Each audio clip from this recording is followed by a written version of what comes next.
दोस्तों एक बार फिर से आपके अपने यूट्यूब चैनल डीएलएड नॉलेज में स्वागत है। हम इस वीडियो में डीएलएड प्रथम सेमेस्टर बाल विकास से रिलेटेड बहुत ही इंपॉर्टेंट क्वेश्चन लेकर आए हुए हैं। चलिए चलते हैं पहले क्वेश्चन की तरफ। हमारा पहला क्वेश्चन है कि बालक का विकास परिणाम है। बालक का विकास परिणाम क्या है? तो option number A, B, C, D में इसका जो सही जवाब हो जाएगा ऑप्शन नंबर बी, वातावरण का। आगे बढ़ते हैं। अगला जो क्वेश्चन है हमारा कि विकास कभी न समाप्त होने वाली प्रक्रिया है, यह विचार किससे संबंधित है? तो ऑप्शन नंबर डी, निरंतरता का सिद्धांत है ये। आगे बढ़ते हैं। अगला जो क्वेश्चन है, व्यक्तिगत शिक्षार्थी एक दूसरे से भिन्न होते हैं, इसका जो सही जवाब हो जाएगा ऑप्शन नंबर बी, विकास की दर। आगे बढ़ते हैं।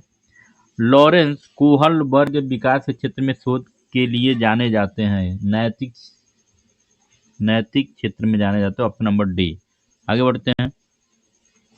एक अध्यापक की दृष्टि में कौन सा कथन सर्वोत्तम है? तो ऑप्शन नंबर ए, प्रत्येक बच्चा सीख सकता है।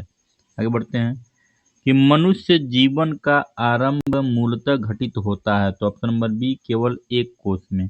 अगला क्वेश्चन है कि गामक विकास से हमारा तात्पर्य मांसपेशियों के विकास से तथा पैरों के उचित उपयोग से। तो इसका जो सही जवाब हो जाएगा वो हो जाएगा ऑप्शन नंबर डी, शक्ति और गति। आगे बढ़ते हैं कि अवस्था तक बालक की दृष्टि एवं श्रवण इंद्रियां पूर्ण विकसित हो जाती, किस अवस्था में? तो ऑप्शन नंबर सी, 8 अथवा 9 वर्ष में।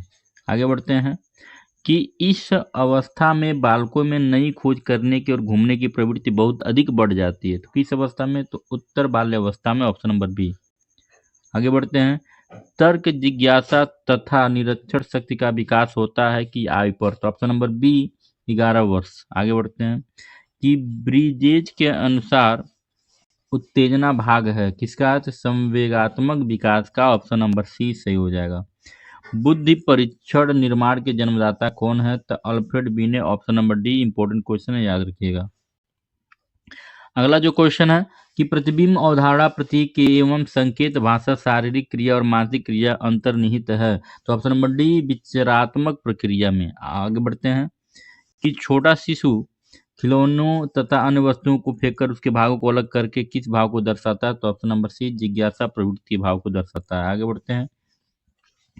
शरीर के आकार में वृद्धि होती है क्योंकि शारीरिक और गंत्यात्मक विकास होता है, ठीक है, ऑप्शन नंबर ये सही था।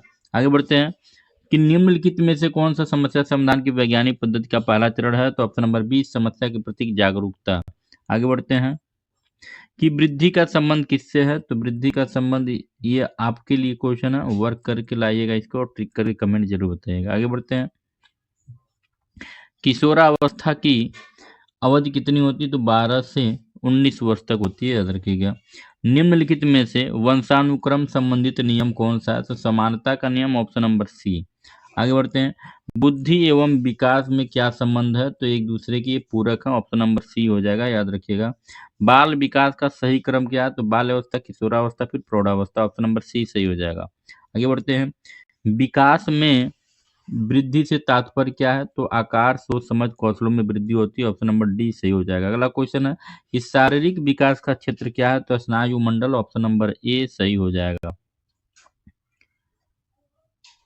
अगला जो क्वेश्चन है हमारा, अगला क्वेश्चन है कि मानसिक विकास को प्रभावित करने वाले कारक कौन होते हैं? ए, बी, सी, डी। उपरोक्त ये सभी जो होते हैं मानसिक विकास को प्रभावित करते हैं।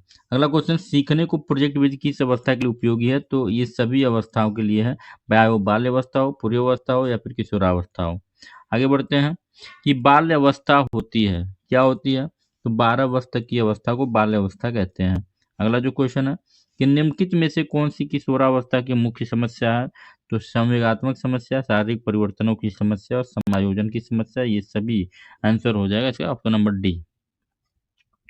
विकास शुरू होता है तो प्रसव पूर्व अवस्था से पहले ही विकास शुरू हो जाता है, ऑप्शन नंबर बी। परिपक्वता का संबंध किससे है? तो विकास, ऑप्शन नंबर ए से है। आगे बढ़ते हैं कि वृद्धि एवं विकास का मुख्य सिद्धांत क्या है? तो एकता का नियम होता है, ऑप्शन नंबर नहीं, ऑप्शन नंबर सी हो जाएगा यहाँ पे सही जवाब। व्यक्तित्व अंतर का सिद्धांत हो जाएगा, ठीक है। आगे बढ़ते हैं। विकास कैसा परिवर्तन है? तो ऑप्शन नंबर ए, गुणात्मक परिवर्तन है। आगे बढ़ते हैं कि निम्नलिखित में से कौन सा विकास का सिद्धांत है? तो सभी की विकास दर समान नहीं होती है, ये उसका सिद्धांत है। ऑप्शन नंबर ए सही हो जाएगा। आगे बढ़ते हैं। किस आयु काल में मानसिक विकास अपनी उच्चतम सीमा पर पहुंच जाती है? तो 10 से 15 वर्ष। ऑप्शन नंबर ए सही हो जाएगा। मनोविज्ञान सामान्यतः मानव से संबंधित होता है, तो ये सभी ऑप्शन नंबर हो जाएगा डी। और इसे आप भी कमेंट करके जरूर बताइएगा। आगे बढ़ते हैं कि शिक्षा को किसी व्यक्ति की अपनी जिंदगी बनाने में सक्षम बनाने वाली होनी चाहिए। तो सभी संबंधितों के लिए महत्वपूर्ण ऑप्शन नंबर डी। शिक्षा का मुख्य उद्देश्य होता है व्यक्ति के विकास करना। तो ऑप्शन नंबर सी व्यक्तित्व का। आगे बढ़ते हैं कि एक अच्छी उपलब्धि जांच का एक अभिलक्षण निम्नलिखित में से क्या नहीं है? तो ऑप्शन नंबर इसमें आप बताइएगा वर्क करके, आपके लिए ही है ये। आगे बढ़ते हैं। बच्चे का पहला शिक्षक कौन होता है? तो माता पिता होते हैं। ऑप्शन नंबर सी बहुत इंपॉर्टेंट क्वेश्चन है, सबको पता है। अगला जो क्वेश्चन है कि निम्नलिखित में से किस एक प्रोजेक्ट सहायता सामग्री नहीं माना जाता है? तो ब्लैक बोर्ड को। आगे बढ़ते हैं। अनुसंधान में पता चलता है कि सीखने की प्रक्रिया में एक प्रबल चर और संभवतः योग्यता से भी ज्यादा महत्वपूर्ण चर है। इसका जो सही जवाब हो जाएगा ऑप्शन नंबर सी अभिप्रेरणा हो जाएगा। स्कूल पुस्तकालय का एक शैक्षणिक तंत्र